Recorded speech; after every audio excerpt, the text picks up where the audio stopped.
ପ୍ରଭୁଙ୍କର ମହାନାମ ଧନ୍ୟ ହଉ। ପ୍ରଭୁଙ୍କୁ ଆମେ ଧନ୍ୟବାଦ ଦଉ। ପ୍ରଭୁ ମଙ୍ଗଳମୟ ଅଟନ୍ତି। ଅନୁଗ୍ରହ କରି ଆମେ ପ୍ରତ୍ୟେକଙ୍କ ଉପରେ ତାଙ୍କର ଆଶୀର୍ବାଦ ରଖି ଆମେ ପ୍ରତ୍ୟେକଙ୍କୁ ଜୀବନ ଦେଇ ଆଉ ଗୋଟାଏ ସୁନ୍ଦର ଦିନ ଦେଇଛନ୍ତି, ସେଥିପାଇଁ ପ୍ରଭୁଙ୍କର ମହାନାମ ଧନ୍ୟ ହଉ। ଉପସ୍ଥିତ ପ୍ରତ୍ୟେକଙ୍କୁ ମୋର ଖ୍ରୀଷ୍ଟ ପ୍ରେମ ନମସ୍କାର। ଭେଟଘାଟକୁ ମୁଁ ଧନ୍ୟବାଦ ଦିଏ ଆଉ ଗୋଟାଏ ସୁନ୍ଦର ସୁଯୋଗ ପାଇଁ, ପ୍ରଭୁଙ୍କର ବାକ୍ୟ ପ୍ରଚାର କରିବା ନିମନ୍ତେ ମତେ ଏଇ ଯୋଉ ସୁନ୍ଦର ସୁଯୋଗ ଦିଆଯାଇଛି, ସେଥିପାଇଁ ମୁଁ ଭେଟଘାଟକୁ ମୋର ଆନ୍ତରିକ କୃତଜ୍ଞତା ଜଣାଏ। ରବିବାର ଦିନ ପ୍ରାୟ ଲେଟ୍ ହେଇଥାଏ, 7ଟା ହେଇସାରିଛି। ମାନେ ଅଳ୍ପ ସମୟ ଈଶ୍ୱରଙ୍କର ବାକ୍ୟ ଦେଖିବା। ଫିଲିପିଓ 2 ଅଧ୍ୟାୟ ଦୟାକରି ଖୋଲନ୍ତୁ। ଫିଲିପିଓ 2 ଅଧ୍ୟାୟ।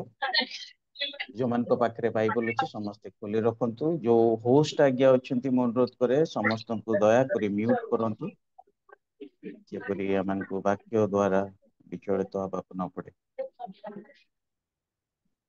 ଫିଲିପିଓ 2 ଅଧ୍ୟାୟ। ସମିତା ମିସାଲ ଭଉଣୀ, ଆମର ପ୍ରିୟ ଭଉଣୀ ଯଦି ଅଛନ୍ତି, ସେ ଫିଲିପିଓ 2 ଅଧ୍ୟାୟ 5ରୁ 11 ପର୍ଯ୍ୟନ୍ତ ପଢି ଶୁଣେଇ। ଫିଲିପିଓ 2 ଅଧ୍ୟାୟ 5ରୁ 11 ପର୍ଯ୍ୟନ୍ତ।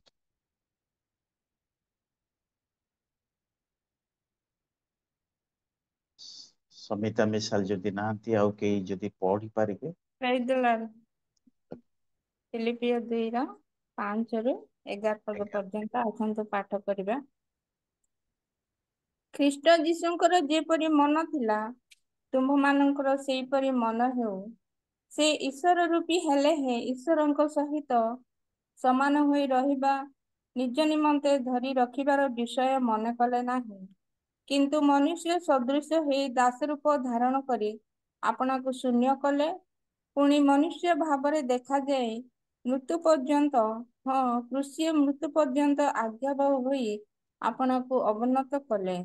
ଏହି କାରଣରୁ ଈଶ୍ୱର ତାହାଙ୍କୁ ଅତିଶୟ ଉନ୍ନତ କରିଅଛନ୍ତି, ପୁଣି ସମସ୍ତ ନାମ ଅପେକ୍ଷା ସର୍ବୋତ୍କୃଷ୍ଟ ନାମ ତାହାଙ୍କୁ ପ୍ରଦାନ କରିଅଛନ୍ତି, ଯେପରି ସ୍ୱର୍ଗ, ମର୍ତ୍ତ୍ୟ ଓ ପାତାଳରେ ଥିବା ପ୍ରତ୍ୟେକ ଯାନ ଯୀଶୁଙ୍କ ନାମରେ ନତ ହେବ। ପୁଣି ପିତା ଈଶ୍ୱରଙ୍କ ଗୌରବ ନିମନ୍ତେ ପ୍ରତ୍ୟେକ ଜିହ୍ବା ଯୀଶୁ ଖ୍ରୀଷ୍ଟ ପ୍ରଭୁ ବୋଲି ସ୍ୱୀକାର କରିବ। ପ୍ରଭୁ ଏ ପଠିତ ବାକ୍ୟରେ ଆଶୀର୍ବାଦ କରନ୍ତୁ। Thank you so much. ଏହା ପ୍ରଭୁଙ୍କର ପବିତ୍ର ବାକ୍ୟ ଅଟେ। ଈଶ୍ୱରଙ୍କର ବାକ୍ୟର ପଠନରେ ଆଉ ଶ୍ରବଣରେ ପ୍ରଭୁ ତାଙ୍କର ଆଶୀର୍ବାଦ ଯୋଗ କରନ୍ତୁ। ଆଜି 22 ତାରିଖ, 2 ଦିନ ପରେ ଆମେ ସମସ୍ତେ ଖ୍ରୀଷ୍ଟମାସ ଦିନରେ ପ୍ରବେଶ କରିବା। ମୁଁ ଭାବୁଛି ଆପଣ ମାନଙ୍କର ସମସ୍ତଙ୍କର ତିଆରି ସମାପ୍ତ ହେଇଛି। ଜୋରସୋରରେ ତିଆରି ଚାଲିଥିବ ଆପଣ ମାନଙ୍କର, ଅନେକଙ୍କର ବି ସମାପ୍ତ ହେଇଯାଇଥିବ। ଲୁଗା ପଟା, ଘର ଲିପିବା, ପିଠା ପଣା ପାଇଁ ପ୍ରସ୍ତୁତ, ପାର୍ଟି ସାର୍ଟି ପାଇଁ ପ୍ରସ୍ତୁତ ସମ୍ପୂର୍ଣ୍ଣ ଭାବେ ସରିଥିବ।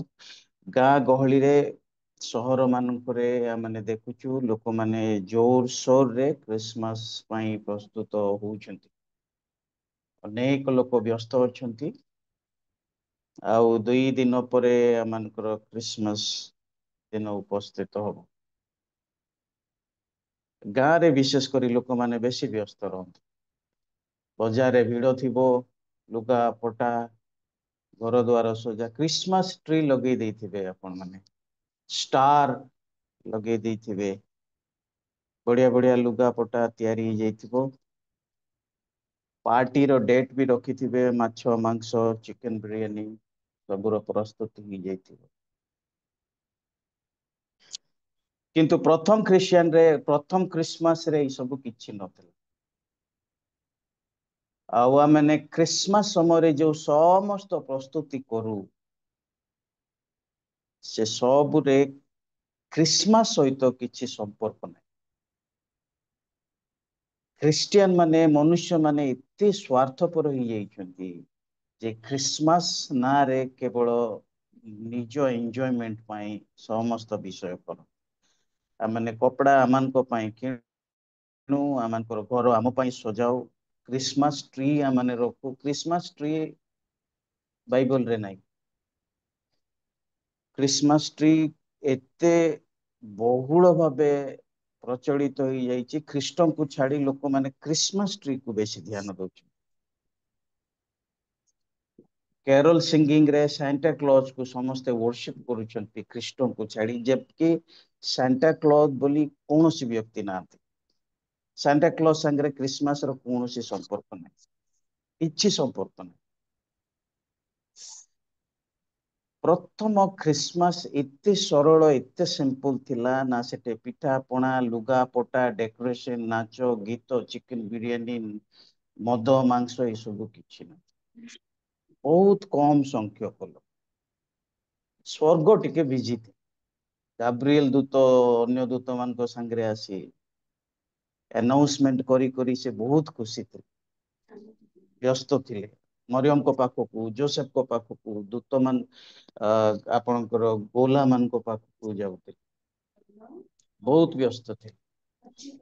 यीशुंकर गुआल घर जदि देखिबे वेरी सिंपल, सेटा निजर घर भी नथिला, निजर स्थान नथिला। बिचारा माँ बापा अन्य जगार आसी नाम लिखा, गोटे भल घर ना, पशु माने रहिबा जगह, very simple.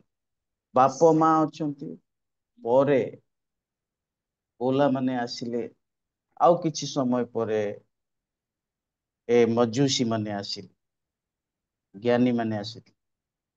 Very simple Christian मास थिला। 2024 वर्ष परे माने आकु जटिल करि दैछि, एते जटिल करि दैछे जे यीशु को ही मिस करिकि हमें क्रिसमस करूछु, ख्रीष्ट को मिस करी माने क्रिसमस करूछु। एई दिन मानकरे अवश्य आपण माने सुसमाचारु माथ्यू मार्क लूकरू विभिन्न प्रकार पैसेज गुड़ाक शुणुचंती ईश्वरंकर वाक्यरू यीशु ख्रीष्टंकर जन्म जयंती विषय रे, मरियम को विषय रे, जोसेफ को विषय रे, मेषपाल मान को विषय रे, ज्ञानी मान को विषय रे, गुआल घर विषय रे, शिशु जीशु को विषय रे सुसमाचार आपण माने शुणुचंती। आउ प्रायतः माने क्रिसमस समय समस्त पैसेज रु शुणी थाउ, किंतु आज मु जो अंशटी मनोनीत करी अछि एहा टिके अलगा पृथक। आमाने फिलिपियो 2 अध्याय 5 रु 1 देखुछु। ए अंश को आमाने क्रिसमस रो रहस्य नाम रे नामित करि पार। The title of the message is the mystery of Christmas. Christmas रो रहस्य भाबे आमाने आज रो ए मेसेज को शिरोनामा दे परिबा बा टॉपिक दे परिबा। फिलिपियो 2 अध्याय 5 रु 11 पर्यंत समस्त को मैं अनुरोध करे ध्यान पूर्वक ए अंश को शुणिबे। ए अंश खोला रखंतु, आमाने प्रत्येक शब्द रे प्रत्येक पद रे थिबा प्रत्येक शब्द लाइन को बुझिबा पई चेष्टा करिबा।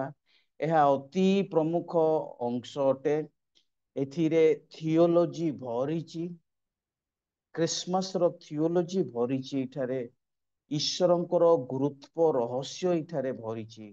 अवश्य आपको मास मास अध्ययन कले मध्य उणा पड़ी जिवो। आज तो केवल कम समय आमको रही, तथापि कम समय मध्य जेते ही पारुची याकू आमाने बुझिकी जानिबा पई चेष्टा करिबा। 5 पद देखंतु, दया करी ए अंश खोला रखंतु, जेहेतु मु प्रतिटी पद को एक्सप्लेन करिया पई चेष्टा करिबी। आपण माने प्रति पद को ध्यान देवा पई चेष्टा करंतु। ख्रीष्ट जीशुंकर जे परे मन थिला तुमानकर सेही परी मन हो। 5 पदरे जने व्यक्ति विषय कहा जाउ अछि, आ से व्यक्ति होउछंती ख्रीष्ट जीशु। आपण माने नूतन नियम रे जीशु ख्रीष्ट जीशु ख्रीष्ट जीशु ख्रीष्ट शब्द बार बार देखिथिबे, किंतु पाउलंकर प्रिय लाइन होउची ख्रीष्ट जीशु। अनेक लोक माने जीशु ख्रीष्ट को प्रथमे जीशु भावे अनुभव कले, तापरे ख्रीष्ट भावे जानिले, किंतु पाउलो जीशु को डायरेक्ट ख्रीष्ट भावे अनुभव करथिबा हेतु से ख्रीष्ट जीशु बोली तांकर फ्रेज को बार बार तांकर लेखारे प्रयोग करती। 5 पदरे आमे जने व्यक्ति विषय देखु, से होउछंती जीशु ख्रीष्ट बा ख्रीष्ट जीशु। से होउछंती आज आमानकर टॉपिक रो मुख्य विषय। आसंतु तेबे तांको विषय रे माने 6 पद रु 11 पद मध्य रे थिबा विषय पढ़िबा। छह पद देखंतु से अर्थात पांच पदरे थिबा ख्रीष्ट जीशु से ईश्वर रूपी हेले हैं ईश्वर सहित समान होई रहबा निज निमंते धरी रखिबा विषय मन कले ना धैर्यर सहित टिके ध्यान देबे मु जेमती कहली डीप डीप पद गुड़ाक गभीर पद गुड़ाक आकु जदि भल भाबे बुझिबे नहीं तेबे एथिरे थिबा रहस्य आपण माने बुझी पारिबे नहीं सेति मु क्रिसमस रो रहस्य बोली आज टाइटल देइछि जीशु ख्रीष्ट ईश्वर रूपी हेले हैं ईश्वर सहित समान होई रहिबा निज निमंते धरी रखिबा विषय मन कले से माने ख्रीष्ट जीशु ईश्वर रूपी हेले हैं ए जो उड़िया रे ट्रांसलेट करा जाइछि एटा टिके यथेष्ट ट्रांसलेशन हेनी भिन्न भिन्न इंग्राजी तर्जमा रे भिन्न भिन्न भाबे लेखा जाइछि गोटाए तर्जमा रे एनआईवी रे कोआ गला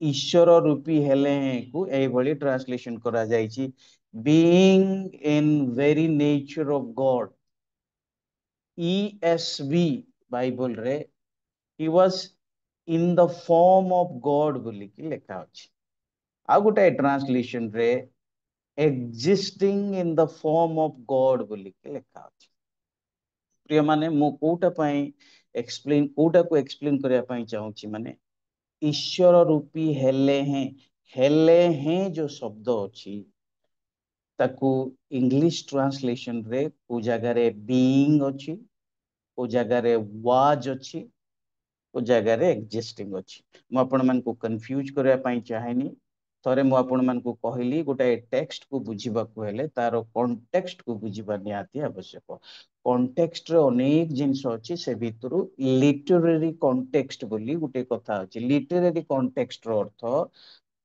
पाउलो हो किबा जे कोनोसी लेखक जो बाइबल लेखिछंती से माने जो लेखा लेखिछंती तांको बुझीबा पई हमनकु लिटरेचर रो सहायता दरकार अर्थात से को शब्द प्रयोग करिछंती को सेंटेंस प्रयोग करिछंती से सब को हमने भलो भाबे बुझी जानिबा आवश्यक इठी जो बीइंग शब्द से प्रयोग करिछंती ग्रीक भाषा अनुसार हुपारखेइन शब्दटी यूज है आपण ए सब ध्यान दियंतु नहीं खाली आपनकर जणा पई म कहूची बीइंग जो शब्द अछि इंग्रजी रो बी वर्ब रु आसी आपण माने जो माने कम अधिक इंग्लिश ग्रामर जानिछंती आपण मान को जणा थिबो बी वर्ब कहि कि गोटे वर्ब अछि ताको माने एक्सिलरी वर्ब कहूची मेन वर्ब एक्सिलरी वर्ब ए जो बी वर्ब थाए यारो तीनटा फॉर्म बी वर्ब रो प्रेजेंट टेंस को हमें एम इज आर बोली को यार पास्ट टेंस को वाज वेयर बोली कि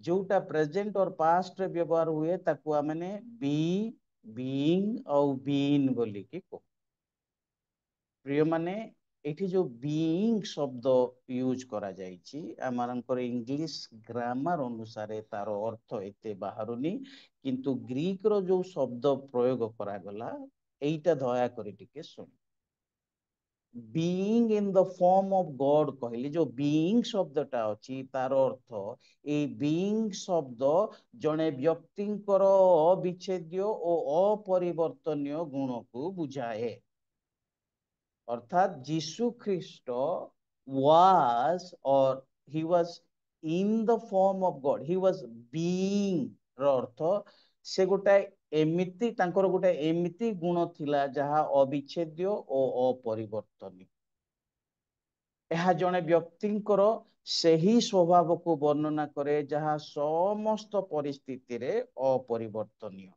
मु जटिल करने चाहेनी पाउलो जेतेबेले कहउछंती जे से ईश्वर रूपी हेले हैं रो अर्थ प्रिय माने से 100% स्वभावतः ईश्वर थिले से केबे ईश्वर हेई नांती से अनादि कालरू अनांत काल पर्यंत ईश्वर अटंती दयाकरी मन रख जो व्यक्ति गुआल घरे निसहाय भावे जन्म ग्रहण कले जार जन्म जयंती पालन पाई समग्र पृथ्वी प्रस्तुत सेई व्यक्तिंकर परिचय प्रथमे नियंतु से ईश्वर रूपी हेले हैं रो अर्थ being गोटे शब्द जोटा जने व्यक्तिंकर मौलिक स्वभाव को दर्शाए आउ एई स्वभाव अपरिवर्तनीय से ईश्वर हेइछंती अटंती आउ सेटा केबे परिवर्तन हबन ठीक अछि तो से स्वयं ईश्वर थिले यीशु ख्रीष्ट जगत को मनुष्य रूप में आसीबा पूर्वरु से सर्वदा ईश्वर अटंती मरियम कोठारे यीशु ख्रीष्टंकर आरंभ हेई नै बेथलेहेम रे यीशु ख्रीष्टंकर आरंभ हेई नै मरियम कर गर्भ रे यीशु ख्रीष्टंकर आरंभ होई नै आमे प्रत्येकंकर आरंभ आमानकर माता मानकर गर्भरु आरंभ होईची किंतु यीशु ख्रीष्टंकर आरंभ सेठारे हेई आउ यीशु ख्रीष्ट मनुष्य भाबरे तांकर जीवन आरंभ करिना यीशु ख्रीष्ट स्वयं ईश्वर अटंती केबे सबु बेले से ईश्वर ही आरंभ करिना एमती को समय नथिला जो समय से ईश्वर नथे जौन 1:1 रे लेखा गला आद्यरे कहले जेतबेले ई जगत नथिला जेतबेले ई सृष्टि नथिला जेतबेले समय नथिला प्रिय माने जाको आमे अनंत बोली की को सेई अनंत रे वाक्य थिले वाक्य ईश्वरଙ୍କ संगरे थिले आउ सेई वाक्य ईश्वर थिले यीशु केबे ईश्वर थिले इन द बिगिनिंग अनंत रे आदि रे सेठारे स्पेस नाही टाइम नाही जगत रे स्पेस अछि टाइम अछि किंतु अनंत रे से थिले से सबु बेले एवर एक्जिस्टिंग गॉड सर्वदा रहिबा परमेश्वर आउ जौन कहती से वाक्य देवबंत हेले आउ मानक मध्यरे बास ईश्वरंकर जो मौलिक गुण अछि से गुण सब होछि अनादि अनंत सर्वशक्तिमान सर्वज्ञ आउ सर्वव्यापी से अनादि तांकर आदि नाही आमे प्रत्येकंकर आदि अछि ए जगतर आदि अछि समयर आदि अछि आपण जहा दृश्य भाबे देखुचंती समस्त विषयर आदि अछि दूत मानकर आदि अछि मनुष्य मानकर आदि अछि किंतु ईश्वरंकर आदि नाही सेति पई से अनादि नाही आदि जहार अनादि नेक्स्ट से अनंत अटंती तांकर परिसमाप्ति नाही समस्त विषयर परिसमाप्ति अछि किंतु ईश्वरंकर परिसमाप्ति नाही सेमती यीशु ख्रीष्ट अटंती आउ से सर्वशक्तिमान अटंती कौनसी शक्ति रे से उणा नाहंती there is nothing that he can not do से न करि परिबा विषय किछि नाही ईश्वरंको पाखरे यीशुंको पाखरे असंभव विषय किछि नाही तांकर मुख रो वाक्य द्वारा समग्र विश्व ब्रह्मांड सृष्टि हेछि से जस्ट कहिले आ ये समस्त सृष्टि हेछि खाली चिकेन तरकारी बनेवा पय आपन को अंत तो घंटाटी दर किंतु समग्र विश्व ब्रह्मांड सृष्टि करबा पय तांकु जस्ट मुखर गोटाए शब्दर आवश्यक पड़े जे कोनोसी तरकारी बनेवा पय आपन को सामग्री दरकार किंतु ए समग्र पृथ्वी पय से कोनोसी सामग्री व्यवहार करनांती प्रिय माने he created this entire universe out of nothing Greek रे एक्स नहिलो बोली की कहा जाए आउट ऑफ नथिंग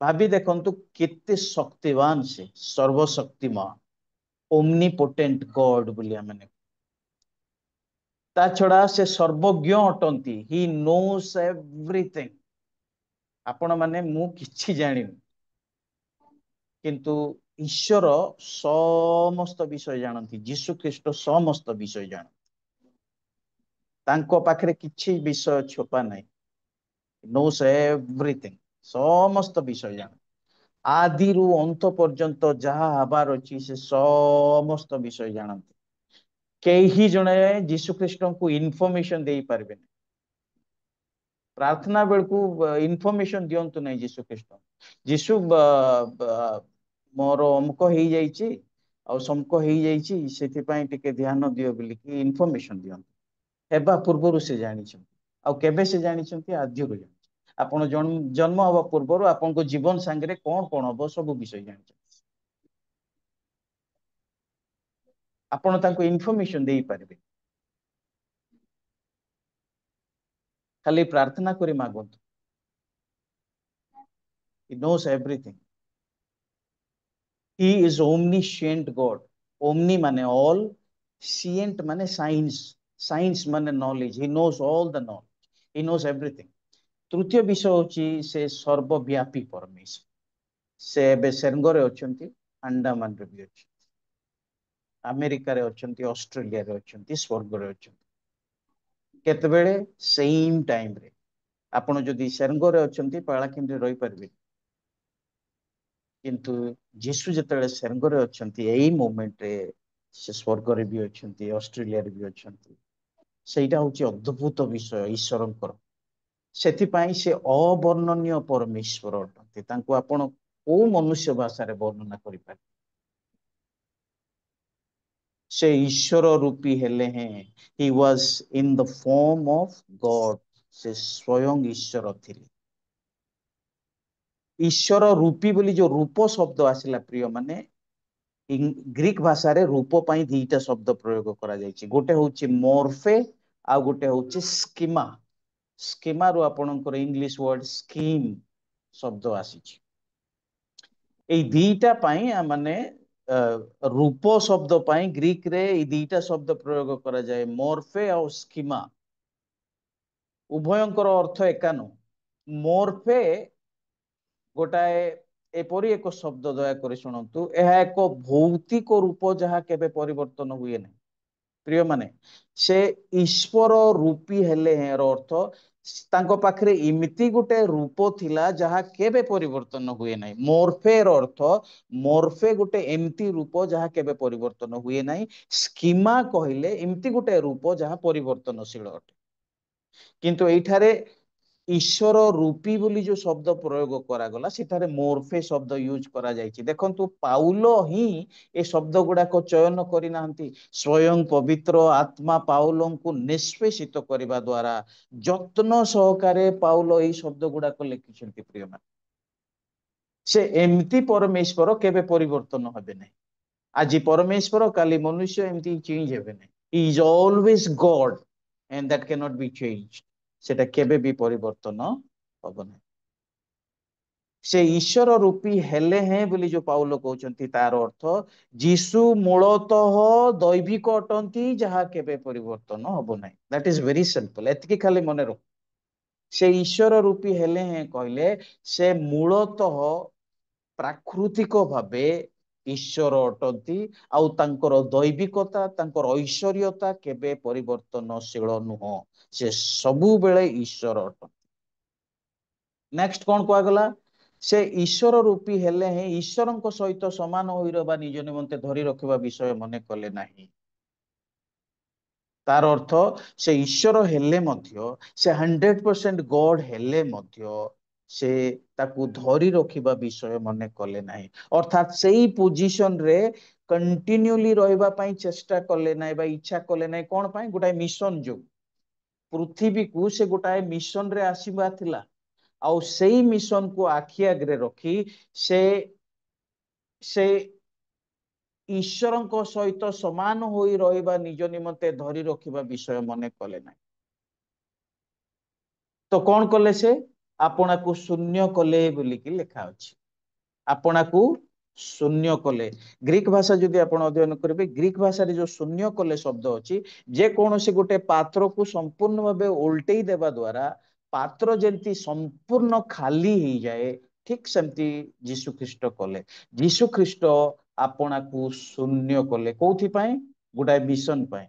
ଈଶ୍ୱରଙ୍କର ସ୍ଥିତିକୁ, ଈଶ୍ୱରଙ୍କର ଷ୍ଟେଟସକୁ, ଈଶ୍ୱରଙ୍କର ପୋଜିସନକୁ ସେ ଜାବୁଡି ଧରିକି ରହିଲେ ନାହିଁ।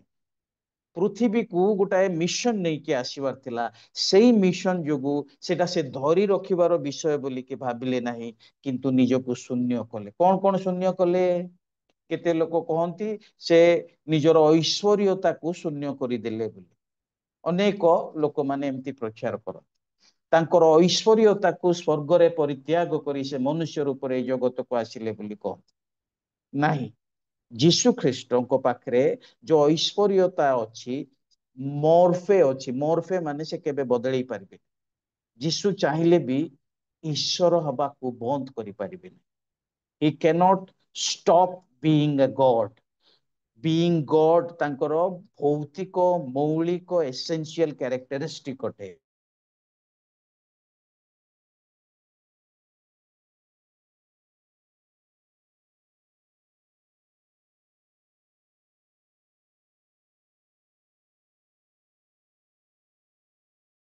ଶୁଣିପାରୁଛନ୍ତି କି ପ୍ଲିଜ? Am I audible? ଟିକେ ହଁ କଟ୍ ଟିକେ ହଉଥିଲା।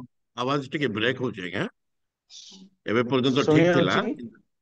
ହଁ ଏବେ ଏବେ ଏବେ ଶୁଭା ଆକ୍ଚୁଆଲି ଯାଉଛି। କରେଣ୍ଟ ପଳେଇଲା ତ ମୁଁ ମୋର ବ୍ରଡବ୍ୟାଣ୍ଡ ଡିସକନେକ୍ଟ କଲି। ଏବେ ଠିକ ଆଜ୍ଞା ଅଛି? ହଁ ଠିକ ଅଛି। ଓକେ। ଆକ୍ଚୁଆଲି ଯେତେବେଳେ ଯୀଶୁ ଖ୍ରୀଷ୍ଟ ନିଜକୁ ଶୂନ୍ୟ କଲେ, ସ୍ୱର୍ଗରେ ସେ ଈଶ୍ୱର ଅବସ୍ଥାରେ ଥାଇ ଯେତେବେଳେ ନିଜକୁ ଶୂନ୍ୟ କଲେ, ସେ ନିଜର ଐଶ୍ୱର୍ୟତାକୁ ଶୂନ୍ୟ କରିନାହାନ୍ତି। କାରଣ ସେ କେବେ ବି ନିଜର ଐଶ୍ୱର୍ୟତାକୁ ଶୂନ୍ୟ କରିବେ ନାହିଁ। ପ୍ରକୃତରେ ଯେତେବେଳେ ସେ ନିଜକୁ ଶୂନ୍ୟ କଲେ, ସେ କେତୋଟି ବିଷୟକୁ ଶୂନ୍ୟ କଲେ। ପ୍ରଥମ ବିଷୟ ହଉଛି ସେ ସ୍ୱର୍ଗୀୟ ମହିମାକୁ ଶୂନ୍ୟ କଲେ। ସେ ସ୍ୱର୍ଗରେ ଥିଲା ବେଳେ ତାଙ୍କର ଯୋଉ ଗ୍ଲୋରି ଥିଲା, ଯୋଉ ମହିମା ଥିଲା, ଯୋଉ ଐଶ୍ୱର୍ଯ୍ୟ ଥିଲା, ସେଇଟାକୁ ସେ ଶୂନ୍ୟ କଲେ। ଯୋହନ 17:5 ଯୀଶୁ ଖ୍ରୀଷ୍ଟ ପିତାଙ୍କ ଠାରେ ପ୍ରାର୍ଥନା କରୁ କରୁ ଏଇଭଳି ପ୍ରାର୍ଥନା କରନ୍ତି, ଆଉ ଏବେ ହେ ପିତା, ଜଗତର ସୃଷ୍ଟି ପୂର୍ବେ ତୁମ୍ଭ ସହିତ ମୋର ଯେଉଁ ମହିମା ଥିଲା, ତଦ୍ୱାରା ତୁମ୍ଭେ ମତେ ତୁମର ସହିତ ମହିମାନ୍ୱିତ କର। ଅର୍ଥାତ୍ ସେ ପ୍ରାର୍ଥନା କରୁଛନ୍ତି, ପିତା ସ୍ୱର୍ଗରେ ମୁଁ ଯେତେବେଳେ ଥିଲି, ମନୁଷ୍ୟ ହେବା ପୂର୍ବରୁ ସ୍ୱର୍ଗରେ ମୋର ଯୋଉ ମହିମା ଥିଲା, ସେଇ ମହିମାରେ ମତେ ମହିମାନ୍ୱିତ କର ବୋଲିକି କହୁଛନ୍ତି। ତାର ଅର୍ଥ ସେ ମହିମାମୟ ପରମେଶ୍ୱର ତାଙ୍କର ସେଇ ମହିମାକୁ, ତାଙ୍କର ସେଇ ଐଶ୍ୱର୍ଯ୍ୟକୁ ସେ ସେଠାରେ ଛାଡିକି ଜଗତକୁ ଓହ୍ଲେଇ ଆସିଲେ। ଯୀଶୁ ଖ୍ରୀଷ୍ଟ ଗୋଟାଏ ସାଧାରଣ ବ୍ୟକ୍ତି ଭାବେ ଏଇ ଜଗତକୁ ଆସିଲେ। ଆଉ କଣ ସେ ନିଜକୁ ଶୂନ୍ୟ କଲେ? ସ୍ୱର୍ଗରେ ତାଙ୍କର ଯୋଉ ସମ୍ମାନ ଥିଲା, ପ୍ରିୟ ମାନେ, ସେଇ ସମ୍ମାନକୁ ସେ ଶୂନ୍ୟ କରିକି ଏଇ ଜଗତକୁ ଆସିଲେ। ଯିଶାୟ ଲେଖନ୍ତି, ଯୀଶୁ ଖ୍ରୀଷ୍ଟ ଯେତେବେଳେ ଏଇ ଜଗତରେ ଥିଲେ, ତାଙ୍କର ମୁଖ ଦେଖିଲା ଭଳିଆ ମଧ୍ୟ ମୁଖ ନଥିଲା। ଯେ ଗୌରବମୟ ପରମେଶ୍ୱର ଅଟନ୍ତି, ଯାହାକୁ ଅହରହ ପବିତ୍ର ପବିତ୍ର ପବିତ୍ର ବୋଲି ଦୂତ ଗଣ ସରାଫ ଗଣ ସବୁବେଳେ ପୂଜା କରନ୍ତି, ସେଇ ମହିମାମୟ ସମ୍ଭ୍ରମମୟ ପରମେଶ୍ୱର ନିଜକୁ ଶୂନ୍ୟ କରି ଗୋଟାଏ ସାଧାରଣ ମନୁଷ୍ୟ ରୂପରେ ଜଗତକୁ ଆସିଲେ। ଆଉ ଯାହାର ମୁଖ ଦେଖିବା ଭଳିଆ ବି ନଥିଲା, ତାକୁ ଲୋକମାନେ ଘୃଣା କଲେ, ତାକୁ ତାଡନା ଦେଲେ, ତାକୁ ନିର୍ଯାତନା କଲେ, ତାଙ୍କୁ ମାରିଲେ, ତାକୁ ପରିତ୍ୟାଗ କଲେ, ତାଙ୍କ ଉପରେ ଛେପ ପକେଇଲେ। ପ୍ରିୟ ମାନେ, ସ୍ୱର୍ଗୀୟ ସମ୍ମାନକୁ ସେ ଖାଲି କରି ଏ ଜଗତକୁ ଆସିଲେ। କେବଳ ସେତିକି ନାହିଁ, ସେ ସ୍ୱର୍ଗୀୟ ଧନକୁ ମଧ୍ୟ ଖାଲି କରିକି ଆସିଲେ। He left all heavenly riches. ସେ ସ୍ୱର୍ଗୀୟ ସମ୍ପତ୍ତିକୁ ସେ ଖାଲି କରିକି ଆସିଲେ।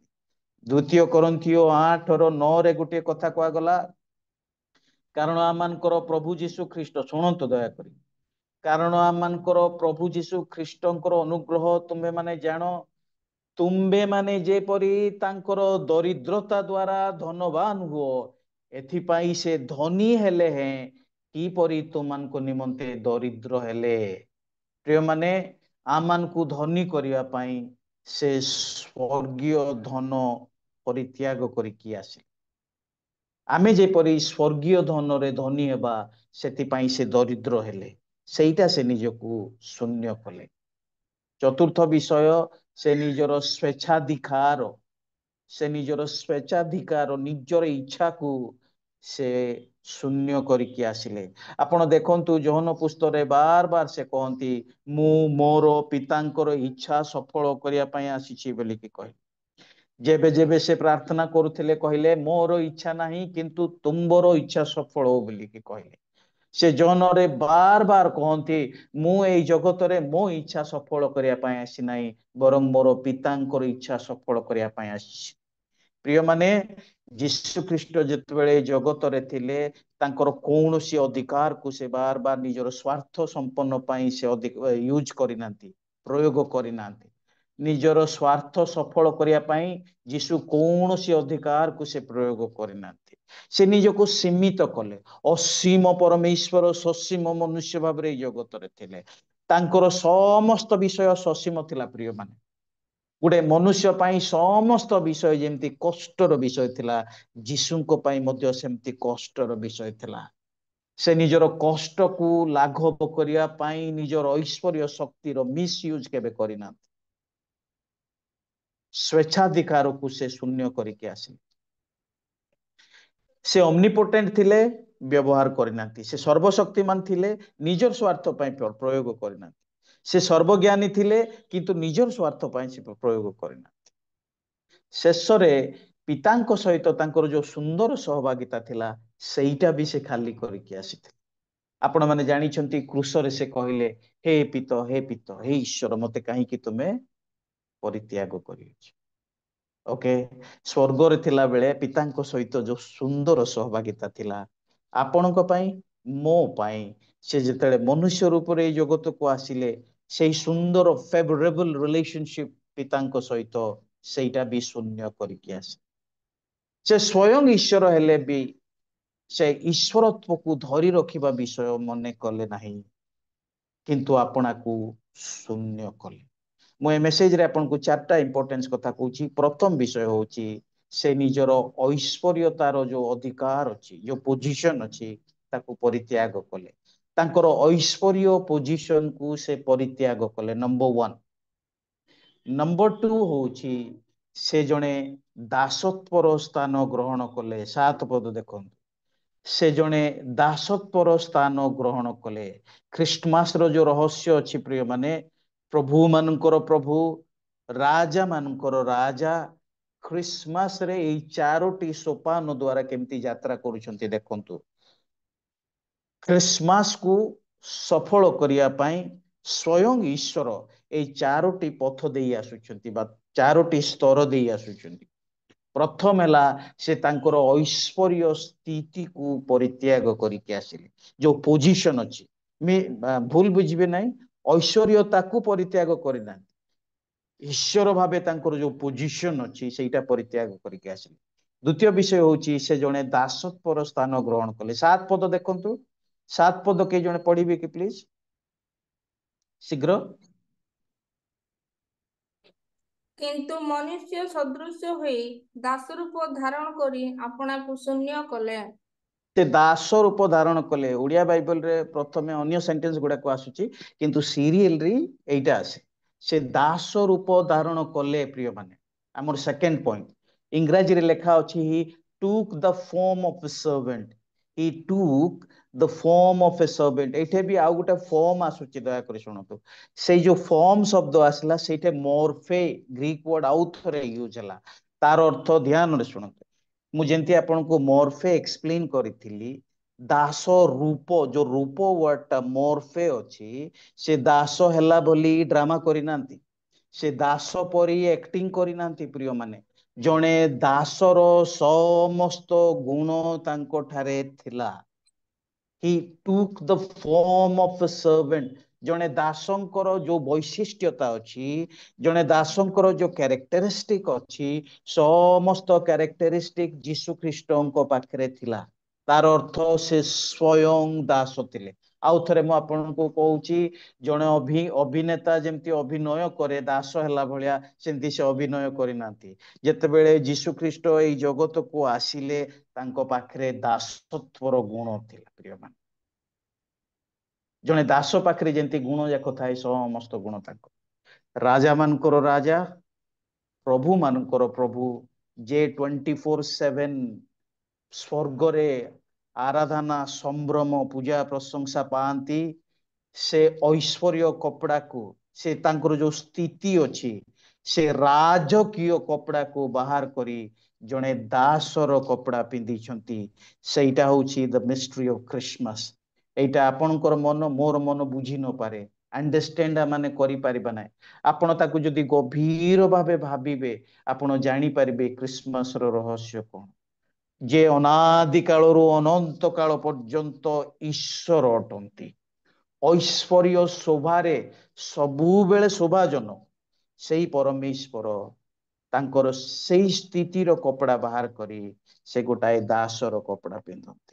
ପାଉଲ ଯେତେବେଳେ ଏଇ ଦାସ କହିଲେ ଡୁଲୋସ୍ ଗ୍ରୀକ୍ ଭାଷାରେ ଦାସର ଅର୍ଥ, ଆପଣ ପାଲେଷ୍ଟାଇନରେ ସେଇ ସମୟରେ ଯଦି ସାମାଜିକ ସ୍ଥିତିକୁ ଦେଖିବେ, ସବୁଠାରୁ ସମାଜର ନୀଚ ବ୍ୟକ୍ତି ହଉଛି ଦାସ।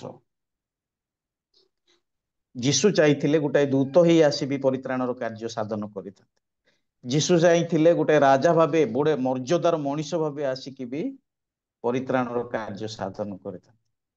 କିନ୍ତୁ ମନୁଷ୍ୟ ସମାଜର ସବୁଠାରୁ ନ୍ୟୁନ ସ୍ତର ଯୋଉ ଅଛି, ଯାହାକୁ ଆମେ ଦାସ ବୋଲିକି କହୁ, ସେଇ ରୂପ ସେ ଧାରଣ କଲେ।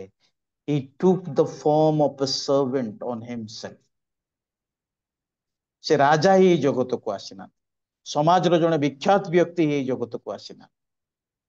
ସେ ସମାଜର ସବୁଠାରୁ ଘୃଣିତ ଜାତି, ଯାହାକୁ ଆମେ ଦାସ ବୋଲି କହୁ। ଆଜିକାଲି ଦାସ ନାହିଁ, ସେବେଳକୁ ପିଆଜ ଆଳୁ ବିକିଲା ପରି ଦାସ ମାନଙ୍କୁ ବିକ୍ରି କରାଯାଉଥିଲା। ଦାସ ମାନଙ୍କର ମାର୍କେଟ ରହୁଥିଲା। ପ୍ରିୟମାନେ, ଆପଣ ମାର୍କେଟକୁ ଯିବେ, ଯେମିତି ପରିବା କିଣିକି ଆଣନ୍ତି, ଠିକ ସେମିତି ଯାଇକି ଦାସ ମାନଙ୍କୁ କିଣିକି ଆଣୁଥିଲେ। ଆଉ ଦାସ ଯେତେବେଳେ ଆପଣଙ୍କ ଘରକୁ ଆସିଲା, ତାର କୌଣସି ଅଧିକାର ନଥିଲା। ଆପଣ ମାଲିକ ସେ ଦାସ, ତାଙ୍କ ଉପରେ ଆପଣଙ୍କର ପୁରା ଅଧିକାର। ଆପଣ ଦୟାକରି ତାକୁ ଦେଲେ ନହେଲେ ନାହିଁ। ସେ ତ ଆପଣଙ୍କ ଠାରୁ ଦରମା ଅଧିକାର କରିପାରିବନି, ଆପଣଙ୍କୁ କିଛି ମାଗି ପାରିବ ନାହିଁ, ମତେ ଏଇଟା ଦିଅନ୍ତୁ ବୋଲି ମାଗି ପାରିବ ନାହିଁ। ଆପଣଙ୍କର ଇଶାରାରେ ସେ ସମସ୍ତ କାର୍ଯ୍ୟ କରିବ। ପ୍ରିୟମାନେ, ତାଙ୍କର ସ୍ୱ ଇଚ୍ଛା କିଛି ନଥିଲା ଦାସ ମାନଙ୍କର। ମାଲିକ ଚାହିଁଲେ ଯେକୌଣସି ମୁହୂର୍ତ୍ତରେ ତାର ମୃତ୍ୟୁ ଦଣ୍ଡ ବି ଦେଇପାରେ, କୌଣସି କାନୁନ ସେମାନଙ୍କ ଉପରେ ନଥିଲା। ସେମିତି ଗୋଟେ ସ୍ଥାନ ସେ ଗ୍ରହଣ କଲେ। ପ୍ରିୟମାନେ, ଏଇଟା ହଉଛି ଖ୍ରୀଷ୍ଟମାସର ରହସ୍ୟ।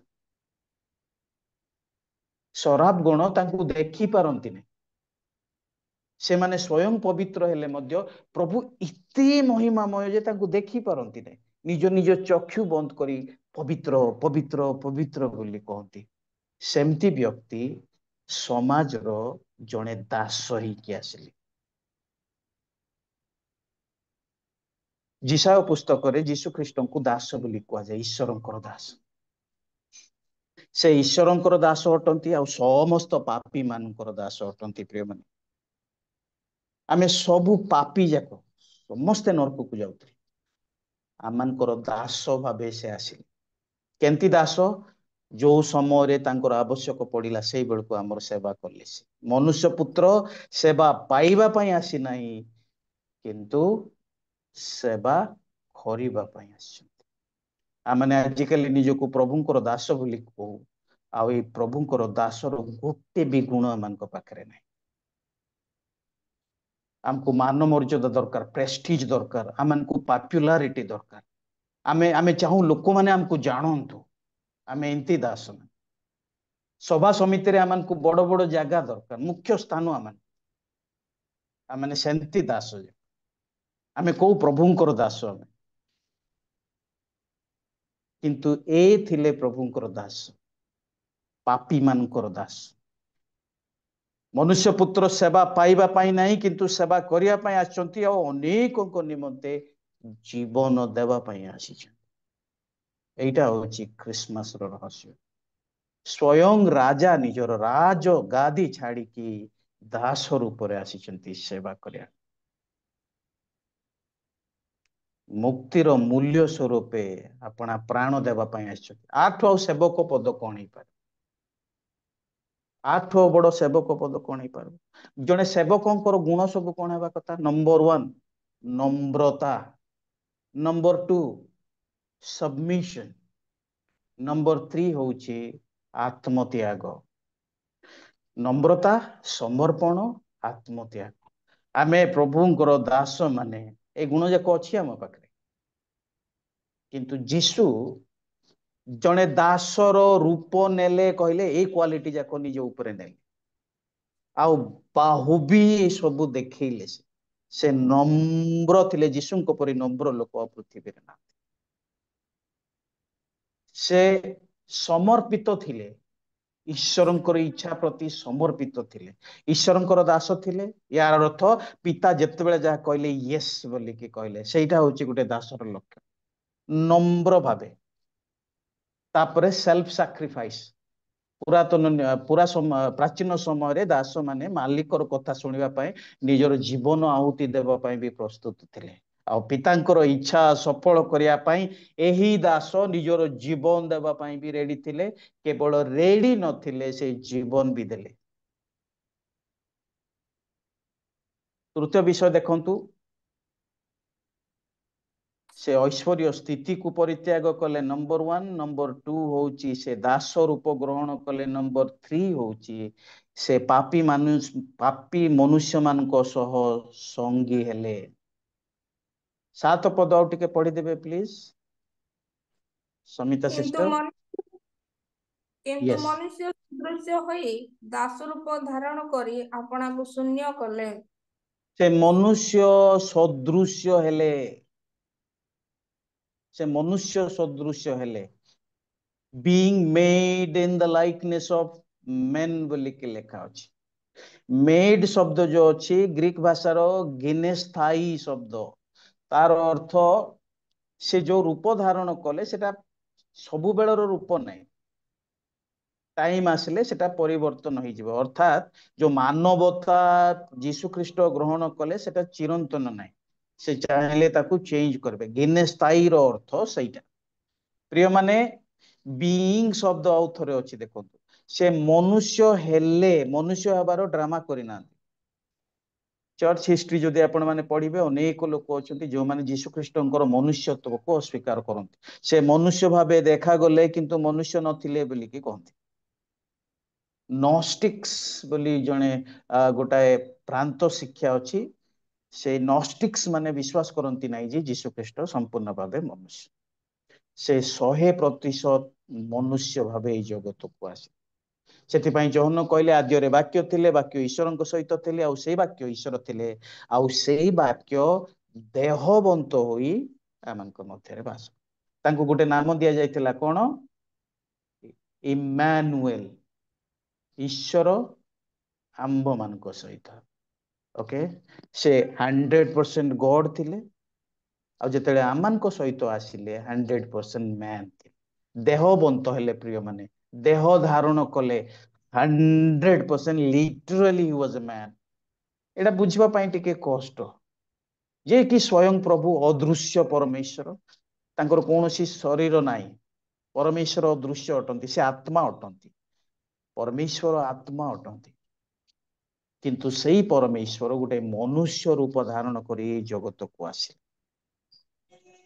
ସେ ମନୁଷ୍ୟ ଭାବରେ ଜନ୍ମଗ୍ରହଣ କଲେ, ସେ ମନୁଷ୍ୟ ଭାବରେ ଧୀରେ ଧୀରେ ବଢିଲେ, ସେ ମନୁଷ୍ୟ ଭଳିଆ ଦେଖାଗଲେ, ସେ ମନୁଷ୍ୟ ପରି ଖାଇଲେ, ମନୁଷ୍ୟ ପରି ପିଇଲେ, ମନୁଷ୍ୟ ପରି ସମସ୍ତ ଆବେଗକୁ ଅନୁଭବ କଲେ, ସେ ମନୁଷ୍ୟ ଭାବେ କଥାବାର୍ତ୍ତା କଲେ, ସେ ମନୁଷ୍ୟ ଭାବେ ପାଲେଷ୍ଟାଇନରେ ଚଲାବୁଲା କଲେ, ଆଉ ମନୁଷ୍ୟ ଭାବେ ମୃତ୍ୟୁବରଣ କଲେ। ପ୍ରିୟମାନେ, ଜଣେ ମନୁଷ୍ୟର ଯୋଉ ସମସ୍ତ ଅନୁଭୂତି ଥାଏ, ସମସ୍ତ ଅନୁଭୂତି ସେଇ ଯୀଶୁ ଖ୍ରୀଷ୍ଟଙ୍କ ଠାରେ ଥିଲା। He was 100% man। ସେଇଥିପାଇଁ ତାକୁ 30 ବର୍ଷ ହେବା ପର୍ଯ୍ୟନ୍ତ କିଏ ଜାଣିପାରୁନଥିଲେ ଯେ ଏ ଈଶ୍ୱର। ଦୟାକରି ମନେ ରଖନ୍ତୁ, ମରିୟମଙ୍କ ଘରେ, ଯୋସେଫଙ୍କ ଘରେ ସେ ଜନ୍ମ ହେଇଛନ୍ତି, ଗୋଟାଏ ବଢେଇ ଘରେ, ପାଲେଷ୍ଟାଇନର ଗୋଟାଏ ଛୋଟ ଗାଁ, ଗୋଟାଏ ଛୋଟ ଗରିବ ଦରିଦ୍ର ପରିବାର। ସେ ଏମିତି ରହିଥିଲେ ଯେମିତି କେହି ଜାଣିପାରିଲେ ନାହିଁ। 30 ବର୍ଷ ପର୍ଯ୍ୟନ୍ତ କେହି ଜାଣିପାରିଲେ ନାହିଁ ସେ ଈଶ୍ୱର। ଆଉ ସେ ଈଶ୍ୱରଙ୍କ ଭଳିଆ କୌଣସି ଆଶ୍ଚର୍ଯ୍ୟ କାର୍ଯ୍ୟ କରିନାହାନ୍ତି। ବାପାଙ୍କର କାର୍ଯ୍ୟରେ ହାତ ଦେଲେ। ସେ ଘର ଚଳେଇବା ପାଇଁ ସେ କଠିନ ପରିଶ୍ରମ କରିଛନ୍ତି, କାଠ କାମ କରିଛନ୍ତି। କାହାର ଦ୍ୱାର ବନ୍ଧ ବନେଇଥିବେ, କାହାର କବାଟ ବନେଇଥିବେ, କାହାର ଝରକା ବନେଇଥିବେ, ଆଉ ଯିଏ ପଇସା ଦେଲେ ତାଙ୍କ ଘରରେ ରୋଜଗାର ହେଇଛି, ଆଉ ସେଇଠି ସେମାନେ ଚଳିଛନ୍ତି। କୁହାଯାଏ ତାଙ୍କର ବାପା ଶୀଘ୍ର ମରିଗଲେ, ଘରର ଜ୍ୟେଷ୍ଠ ପୁତ୍ର ହିସାବରେ ଘରର ସମସ୍ତ ଦାୟିତ୍ୱ ସେ ନେଇଛନ୍ତି। ପ୍ରିୟମାନେ, ଦୟାକରି ମନେ ରଖନ୍ତୁ, ସେ ସର୍ବଶକ୍ତିମାନ ହେଲେ ମଧ୍ୟ ନିଜର ସ୍ୱାର୍ଥ ପୂରା କରିବା ପାଇଁ ସେ ନିଜର ଶକ୍ତିକୁ ଅପପ୍ରୟୋଗ କରିନାହାନ୍ତି। ସେ କଠିନ ପରିଶ୍ରମ କରି, ଝାଳ ବୁହାଇ ଗୋଟେ ସାଧାରଣ ଲୋକ ଭଳିଆ ଜୀବନ ଯାପନ କରିଛନ୍ତି। He was 100% man।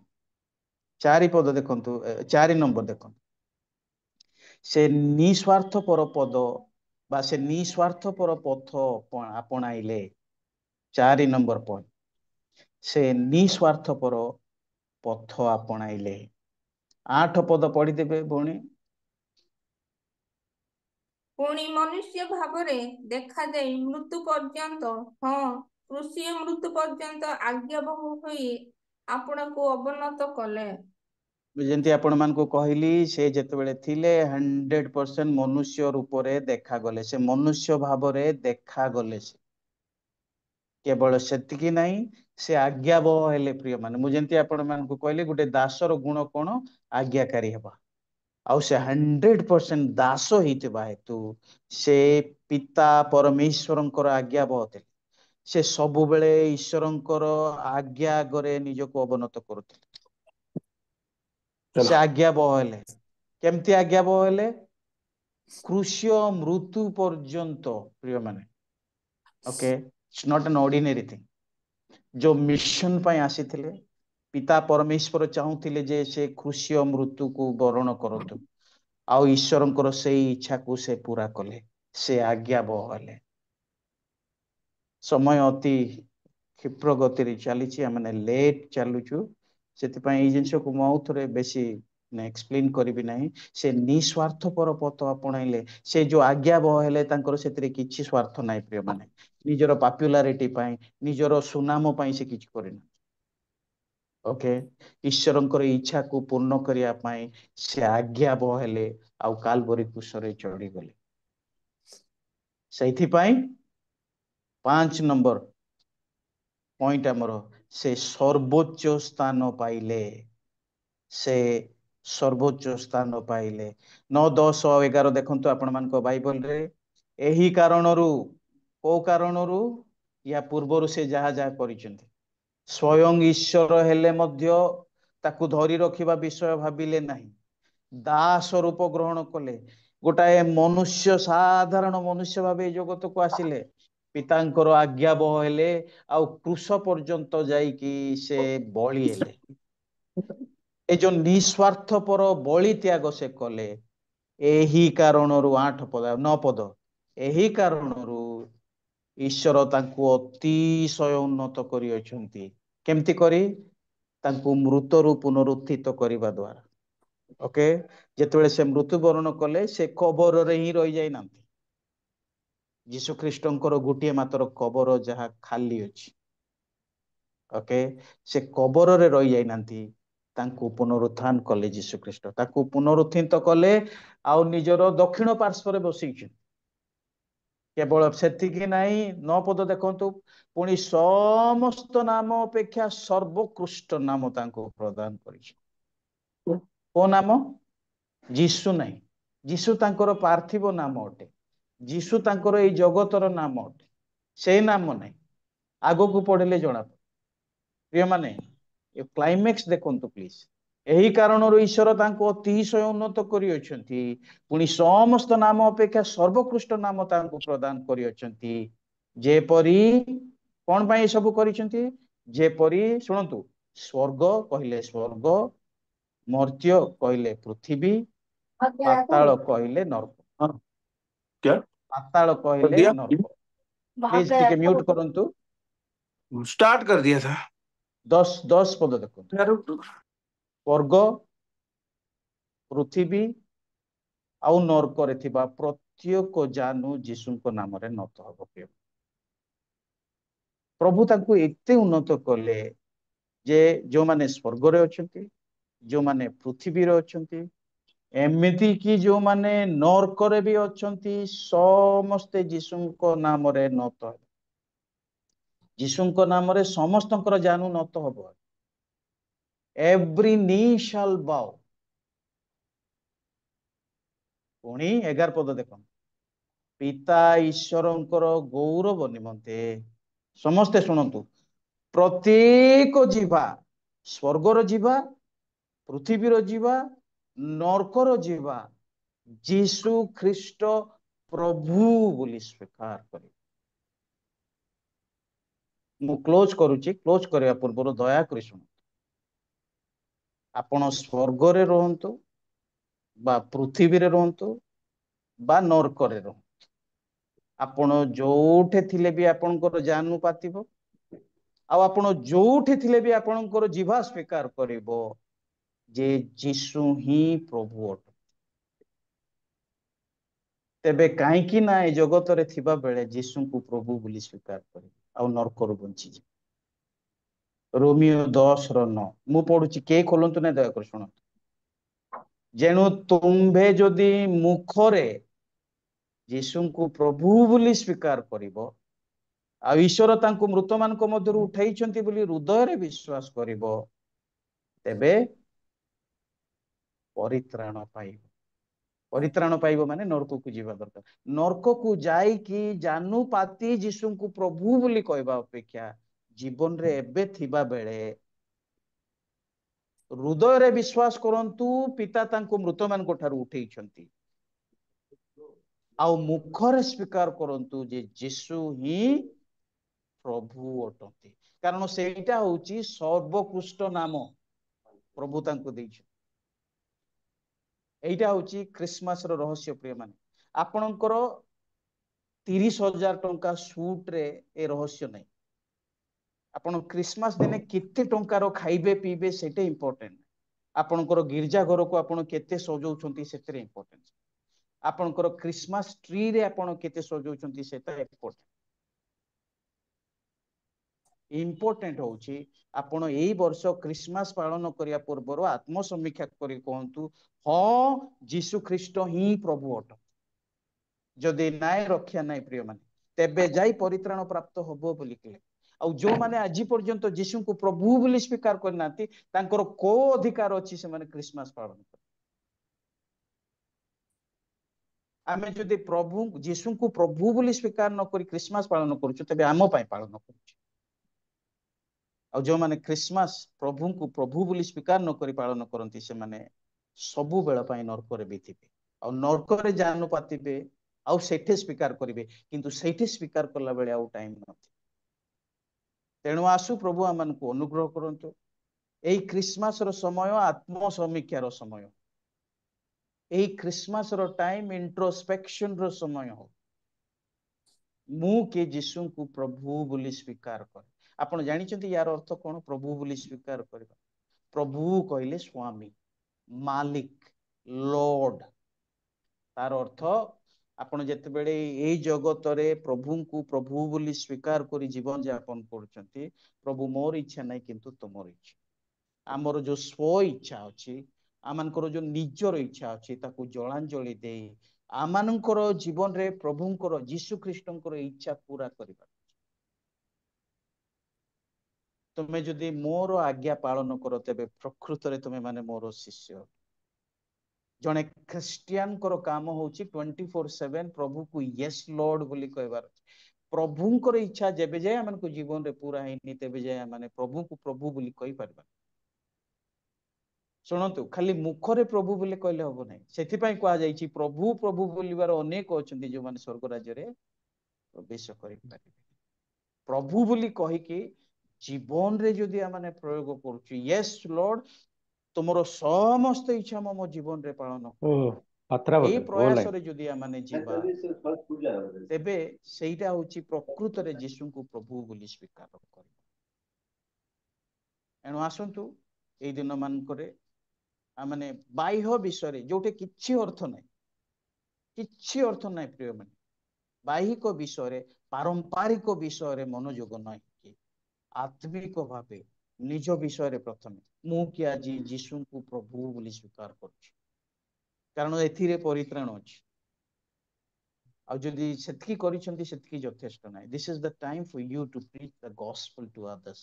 ଅନ୍ୟମାନଙ୍କୁ ଏଇ କଥା କହିବାର ସମୟ। ଆପଣ ଜଣକୁ କପଡା ଦେବେ ଠିକ ଅଛି, କିନ୍ତୁ କପଡା ସହିତ ସୁସମାଚାର ଦିଅନ୍ତୁ। କେକ୍ ଦେବେ ଠିକ ଅଛି, କିନ୍ତୁ କେକ୍ ସାଙ୍ଗରେ ସୁସମାଚାର ଦିଅନ୍ତୁ। ଟଙ୍କା ଦେବେ ଠିକ ଅଛି, କିନ୍ତୁ ଟଙ୍କା ସାଙ୍ଗରେ ସୁସମାଚାର ଦିଅନ୍ତୁ। କାରଣ ସେ ହିଁ ପ୍ରଭୁ, ପ୍ରଭୁ ମାନଙ୍କର ପ୍ରଭୁ ଯୀଶୁ ଖ୍ରୀଷ୍ଟ ହିଁ ପ୍ରଭୁ ଅଟନ୍ତି। ଆଉ ତାକୁ ଯୋଉମାନେ ମୁଖରେ ସ୍ୱୀକାର କରନ୍ତି, ହୃଦୟରେ ବିଶ୍ୱାସ କରନ୍ତି, କେବଳ ସେମାନେ ପରିତ୍ରାଣ ପାଇବେ। ପ୍ରଭୁ ଆମେ ପ୍ରତ୍ୟେକଙ୍କୁ ଆଜିର এই ବାକ୍ୟ ଦ୍ୱାରା ଆଶୀର୍ବାଦ। Thank you.